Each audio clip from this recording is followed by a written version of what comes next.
What is up, you guys? It's me, Vic. Welcome back to another C'est La Vic YouTube video.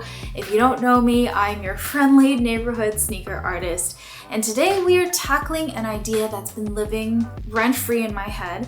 I kid you not, I say this in every single video, but it's true, for years. This was, I think if I remember correctly, back in 2021. On Rosalia's Instagram page, I saw her tease these Espadrille Air Force 1s, and they were stunning. They were these like canvas espadrille-like sneakers with these long laces that you could wrap around your leg, and they were super girly, super summery, and just like really fun. And I've been waiting for Nike to release a pair of espadrille sneakers of any kind, and unfortunately it's been crickets. So we're going to take the matter into our own hands, and today I'm going to be turning these Air Force 1s into my dream sneaker sandal summery shoes. And so these are just the Air Force 1s that are white on top and have a gum sole at the bottom. And for the project, I've picked up a ton of natural yarns and fibers. Some of it I already had, but some of it I ordered. I think we're going to try to crochet this design onto some of the panels of the Air Force 1s. I haven't seen anyone directly crocheting onto the sneaker itself. It looks like so much fun, and for some reason my delusional brain thinks that this is something that I could easily do. I don't know exactly which of these cords are going to work, but it's going to be a journey, I'm sure, for the next couple of weeks. So if you're interested, keep on watching. And if you like this type of content, make sure you click that subscribe button and give this video a thumbs up. Leave me a comment. Tell me what your favorite thing to do in the summer is. Everything's falling, so let's get going. I'll catch you guys soon. It took me all day to learn this, but not bad. I mean, like a day and a night to learn how to crochet this. And then I started just like working different patterns and things. This is like the beginning of the toe box of the sneaker, if you can see it, which is pretty impressive. And then I even followed a tutorial to make this little flower thing. I don't know how I'm gonna incorporate this into the shoe. I'm probably gonna keep the stitches really simple, to be honest, because it seems like it's a lot harder than I actually think right now. I mean, this is some good progress. I'm not mad about this. That basically sums up this project. It's a roller coaster of emotions and self-doubt. Can I do this? Yes, I can. No, I can't. Yes, I can. I'm taking out the insole. Just be careful here or you'll tear a hole right through your insole. I speak from experience. Eyeball queens, please stand up. I'm just gonna mark the drill holes with a heat erase pen, roughly spacing them out about a ½ centimeter apart. Can you tell I'm nervous? Because I'm pit sweating. Here comes the scary part where I cut into a brand new pair of sneakers. My only advice, use a brand new sharp blade and watch those fingies. Ta-da! And time for some toe cleavage. And welcome to my unhinged remix of this voiceover. Don't ask, I don't know. I then cut out the quarter panels, carefully removing only the front part of the swoosh. And then I burned down the rest of the thread to keep it from unraveling on me. Once I had done one, it felt a lot safer doing the other 3. At this point, I still don't know whether this is gonna work. I totally could have wasted a perfectly good pair of Air Force 1s. Next step, drilling the holes. I found these micro drill bits at the hardware store, and they're just the right size for the cord I'm using. I've really been showing my Dremel lots of love lately. Definitely take your time for this bit. It also generates quite a bit of shoe dust, as you can see. A job well done, if I do say so myself. As for the crocheting part, I decided to go with this rattan cord. I think it matches the outsole the best. All the materials I used will be listed in the description box as per usual.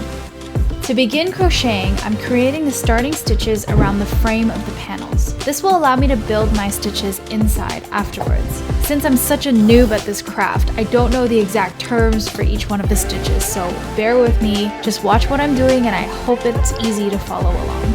I then did about 2 rows of chain stitches all the way around, latching onto that frame that I just created. Then the next part was really about me figuring out how to fill the panels with stitches. I decided to just go for a simple single crochet all the way across, all the way down.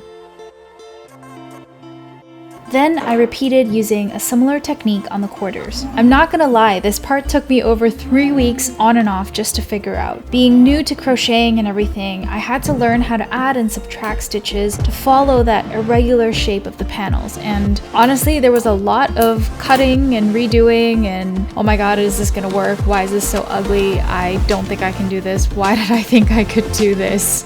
But I'm really glad that I persevered through this, because finally I ended up with something I'm quite happy with and proud of. Once I was happy with the panels, the hardest part of this project is finally over. I'm back to having some fun with the design, and I thought I'd crochet a tongue tag to match.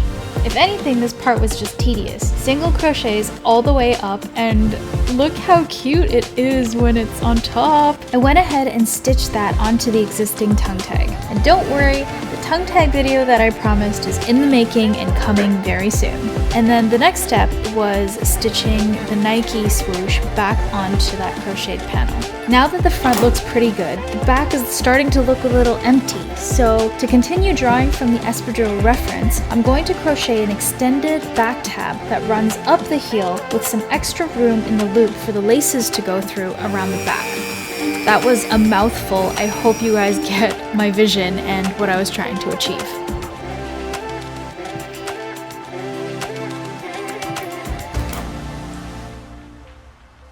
We are back and all done with this project. I'm so excited. I didn't think I would make it. A project that I thought would only take max 2 weeks to do has taken me 2 months again. And that's just because when I first started, I was going to get these done and then I was gonna go on my trip to Mexico. And then I didn't get them done in time. And then there was Mexico. I went back home to Toronto, 2 trips in between, and lots of just overthinking, because before I landed on this like rattan cord to do the crocheting part of it, I had all of these materials that I sourced. So I had these braided, almost like hemp string that I was going to put around the midsole of the shoes, kind of more like an espadrille where I would stitch them on by hand. But none of those colors matched in terms of like the string, and it all kind of just became really incohesive, and that made me question my entire existence when I was filming this. Even like the parts that I crocheted, I tried to learn so many different stitches. I feel like there's infinite possibilities when it comes to what you can crochet and what you can knit, which is the fun part of this, because I feel like once you figure out how to do this, and obviously this works, I can just imagine in the winter if you do like a sweater pattern kind of inspired swap of the panels, that could be really cozy, or even just the swoosh, like sweater inspired swoosh would be a dream. But yeah, I just overthought too many aspects of this, and it took me a really long time to kind of get it together. So I learned a little bit past what I needed and then backtracked and was like, you know what? Just a basic stitch across so that you fill out the panels, and also the back tab so that the shoelaces could kind of thread through and it would be more of like an espadrille effect. So the shoelaces that I chose, of course, are these like really pretty braided, super long shoelaces that kind of remind me of the whole summery espadrille, like sandal-like vibe. You just tie this around your ankles, and then you can just tie a little bow in the back, and it would just be like so cute, like look. And actually, I really like the look of this sandal with a pair of socks. Am I about to like put these on so that I can show you? I don't know. I have socks on. Let's do this together. Oh my God, I hope you can see this. If you wrap them around, so you can wear them with or without socks. I just happen to have socks on. Ladies, imagine this with a little flowy summer dress, a different take on a sneaker that I know Nike is more of an athletic brand, but I definitely think there's a lot of untapped potential in sort of a style that's more girly and more summer appropriate. It's really hard to hold it up and show you guys exactly what I mean, but I'm really excited to wear these. These are in my size. Would do it again, would try it again. And if you guys ever try this, let me know. I would be really excited to see your rendition of this design. And if you guys enjoyed this video, please subscribe to the channel, give this video a thumbs up, and leave a comment down below. Let me know what your favorite summer activity is. I would love to read those. those. And yeah, I'll catch you guys next time. Goodbye.